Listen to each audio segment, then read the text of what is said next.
well ask, why climb the highest mountain?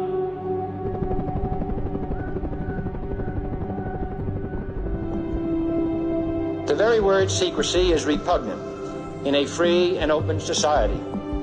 And we are, as a people, inherently and historically opposed to secret societies, to secret oaths, and to secret proceedings.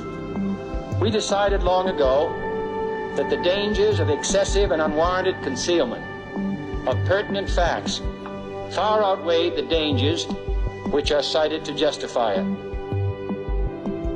And no official of my administration, whether his rank is high or low, civilian or military, should interpret my words here tonight as an excuse to censor the news, to stifle dissent, to cover up our mistakes, or to withhold from the press and the public the facts they deserve to know. For we are opposed around the world by a monolithic and ruthless conspiracy that relies primarily on covert means for expanding its sphere of influence, on infiltration instead of invasion, on subversion instead of elections, on intimidation instead of free choice. It is a system which has conscripted vast human and material resources into the building of a tightly knit, highly efficient machine that combines military, diplomatic, intelligence, economic, scientific, and political operations. Its preparations are concealed, not published. Its mistakes are buried, not headlined. Its dissenters are silenced, not praised. No expenditure is questioned, no rumor is printed, no secret is revealed.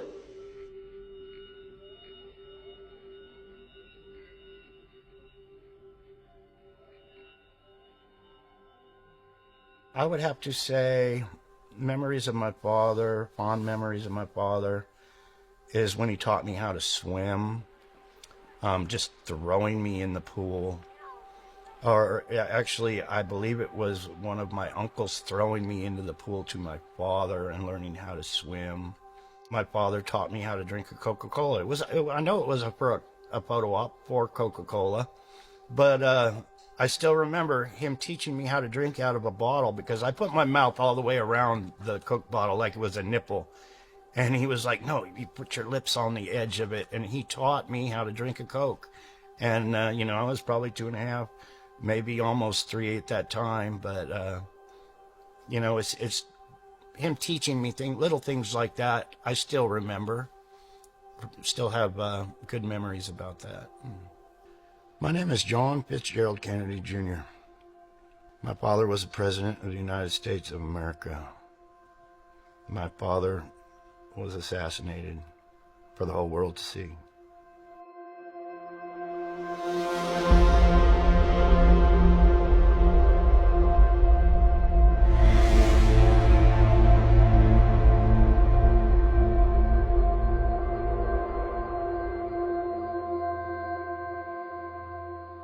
My memories in the White House are pretty vague. There's a couple that really stand out, and most of them had to do with colors. Being on a golf course with my father, the bright green grass. I remember the bright green grass. It was like the first time I ever seen grass that bright, so it stuck in my mind. Being in his red convertible, the upholstery was red. I remember, playing like I was driving. There was a few other memories, like me in a helicopter, and I remember talking with the pilot, seeing all the gauges in the helicopter, me playing cowboy and Indian. I remember there was a photo shoot of me with a helmet on and a toy rifle. There's a few memories I have. One memory that really sticks out in my mind was my father was getting ready to do a presidential speech, and I was fascinated by the lady that was there, and she had a steamer, and she was actually steaming his suit before he walked on stage. And I was sitting there, I was so fascinated with the machine. My father was gone, and next thing I knew, where is he? And I've seen footage of that day because I actually ran on stage and found my father, And yeah, so you know, a lot of memories, you know, are by what I've seen and come back to me. Just relive the old footage, because there's actually thousands and thousands of photos and videos out there of me as a child. So it does bring back a lot of memories. Christmas and my toy soldier. Jackie had brought me a toy soldier that was probably 2.5, 3 feet tall. I didn't remember it until I saw the toy soldier, and it was like, that was my toy. And I have even told stories about my toy airplane, about how I wanted to leave a toy airplane on my father's grave. The Secret Service said, go pick out a toy. I've actually seen photos of me with that airplane that I didn't even know existed. But when I got to the grave, the Secret Service took my airplane away from me, gave me a PT-109 boat, because it's a big photo op. They like to plan things that go on.